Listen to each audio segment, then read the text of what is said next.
Have you always wanted to write a fictional novel, but you just can't get over the finish line? Maybe you haven't even put pen to paper yet. Maybe you're a complete newbie. Or maybe you've read some books like Save the Cat and you've watched some YouTube tutorials, but for some reason you just couldn't finish a book. You couldn't cross that finish line. You just didn't have what it takes for whatever reason. Well, in this video and in this series of videos, I'm going to help you cross the finish line. What's up, guys? Dave Jacobson here, best-selling author and book publisher. And in this video and in this series of videos, I'm going to take you step by step from point A to point Z, from the point of having no idea at all about what the book's even about to the point where the book is finished, and maybe we'll even publish it together, and maybe we'll even start selling the book together. Who knows? But I'm going to finish the book with you, and you're going to see this process from start to finish.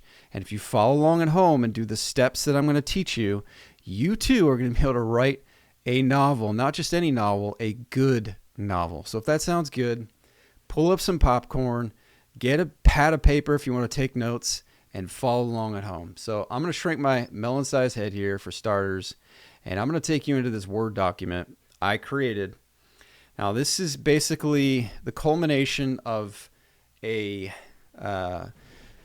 15 to 20 years of writing experience right here. Okay, so I came up with my own process, a story development process that it's basically a 28 or 30 step process. And if you follow every step one at a time in order, at the end of it, it will churn out a book, right?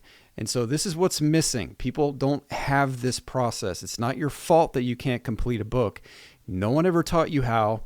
Nobody really, not many people that I've heard about have such a systematic process, so they couldn't even tell you how if they wanted to, right? So this is what we're going to do together. We're going to learn this process.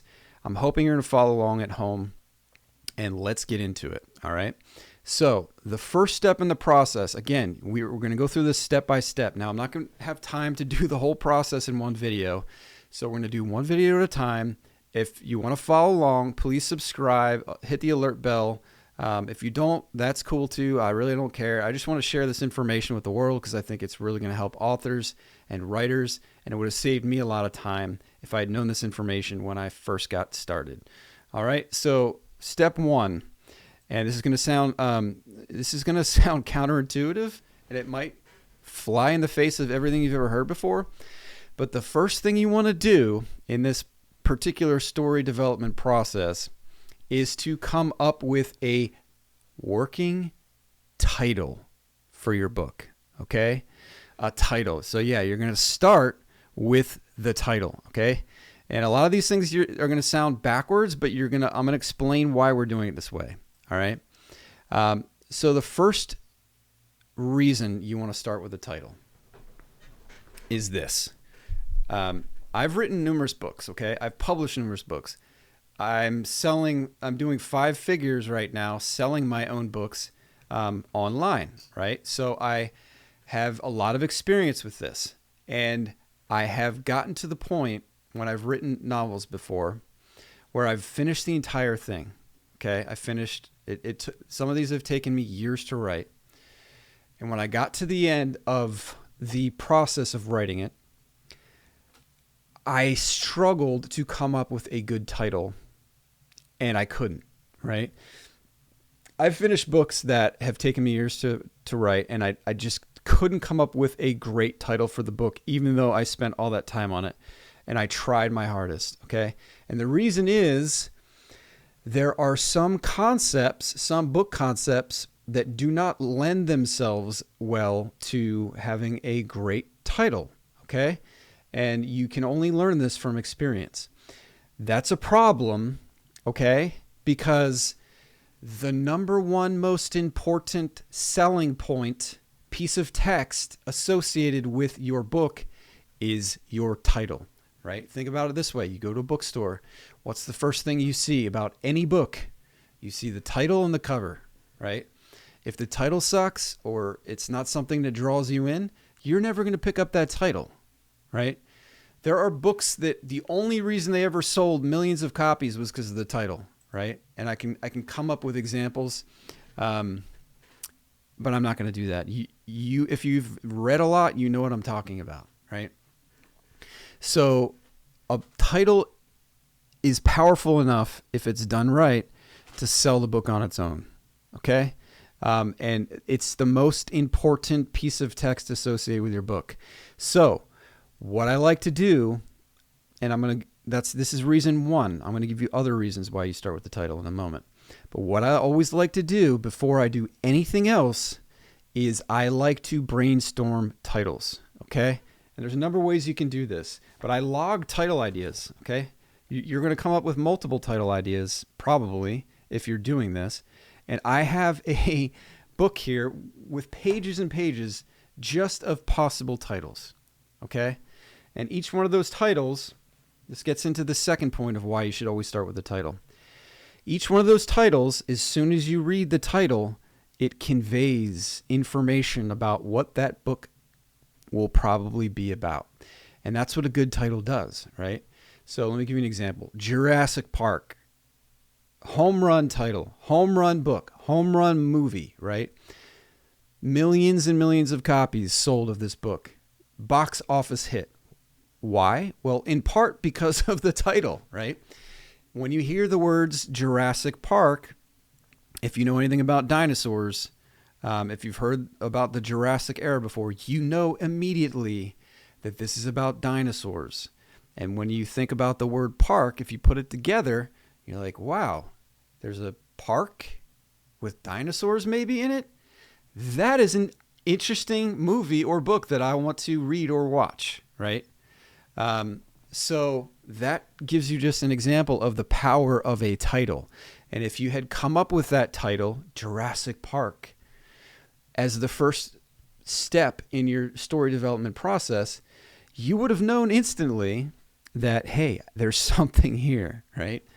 So that's what you want to strive for. You want to strive for a title that zings, that has, let's talk a little bit about the qualities of a title that matter, right?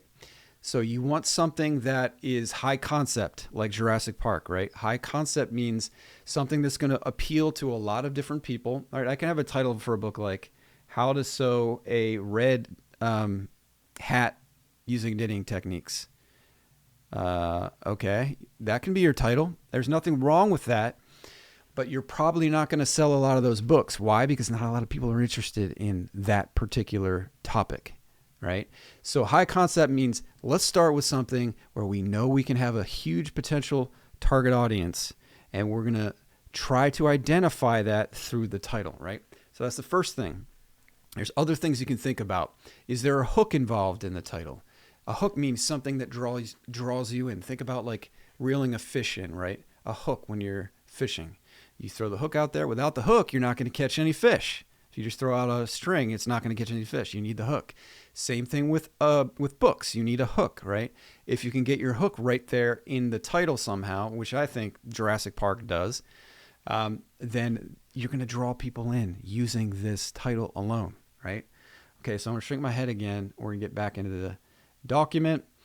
We've talked a little bit about why you need to do this, but I haven't given you all the reasons, okay? Another reason that you want to start with the title, besides the fact that the title is the most important text associated with your book, it's the make or break moment that determines whether anyone will read it, right? So again, if you have a lousy title like The Fly That Sat on My Head, people are not going to, well, that actually might be good because it's so dumb that it might be intriguing.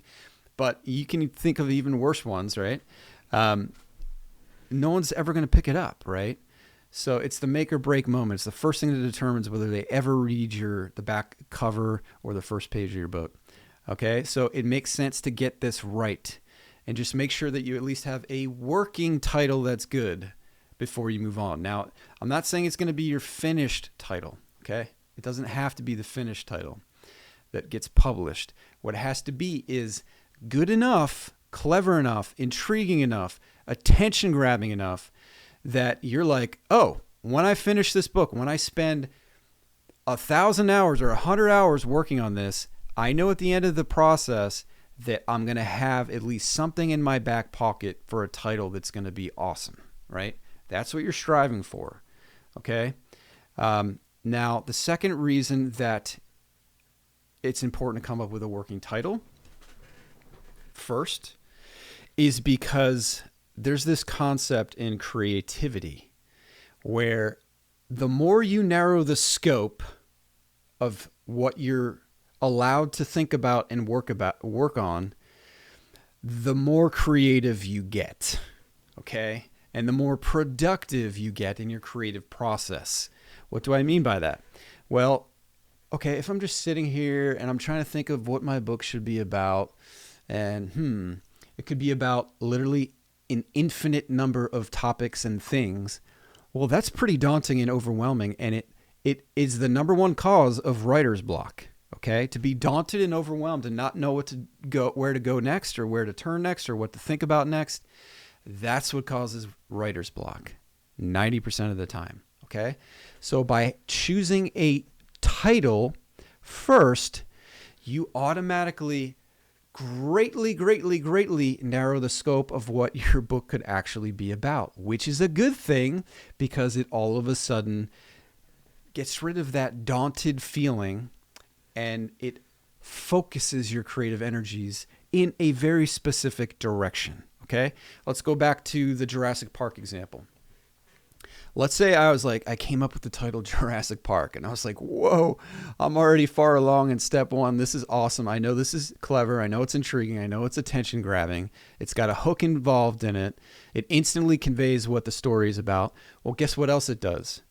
It narrows the scope of what the story can be about, right?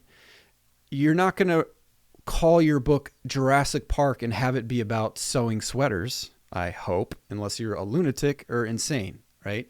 It's not going to be about, it's probably not going to be a romance. It's probably not going to be, it might not be, I mean, it's not going to be about Christmas, right? There's an infinite number of things it's not going to be about. And I've just narrowed the scope dramatically. So now I know instantly when I'm thinking of this title, hey, this book's going to be about dinosaurs. So I can just start focusing on thinking about dinosaurs. And I don't have to think about Christmas and romance and all these other things that I had to think about before because I was stuck in no man's land or in the infinite abyss of possibilities, right?